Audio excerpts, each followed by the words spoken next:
The SABC board and its executives presented a gloomy picture of the public broadcaster's current financial position. The biggest cost driver is the employees' wage bill, which stands at 42% of the total revenue. For its long-term financial sustainability, the public broadcaster needs to bring this down to reasonable levels. In 2009, one of the treasury conditions of the government guarantee was that the SABC must reduce employee cost in order to be sustainable. Reality is, when you run a business, there's two things you manage really. It's revenue and cost. You've got to manage your cost and make sure that your revenue far exceeds your cost.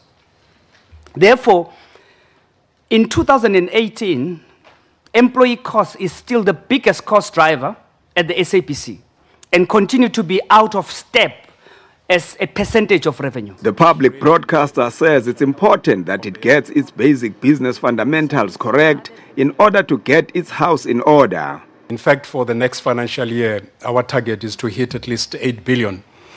And that is really based on the fact that we have very solid revenue-generating plans and also diversified streams of income that the team is going to get into. In the past financial year, the company's total revenue was 6.6 billion rand, while the expenditure stood at 7.3 billion rands. The net loss was at 622 million rands, and at the same period, it incurred a total debt of 1.3 billion rands. According to the public broadcaster's chief financial officer, the immediate trajectory does not look good either. The budgeted assumptions today are already under significant pressure in the forecast.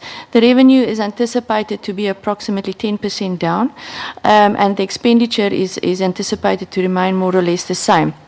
Yet, the operating expenditure again, there's about 142 million rand reduction, or 3% from the budget that we've already factored in terms of cost savings.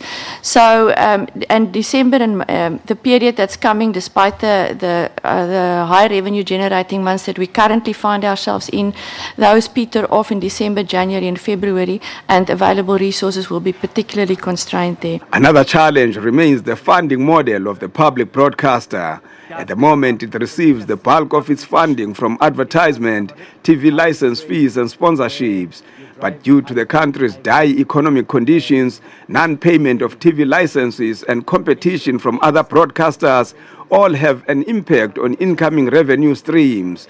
Manelisi Dubase, SABC News, Parliament.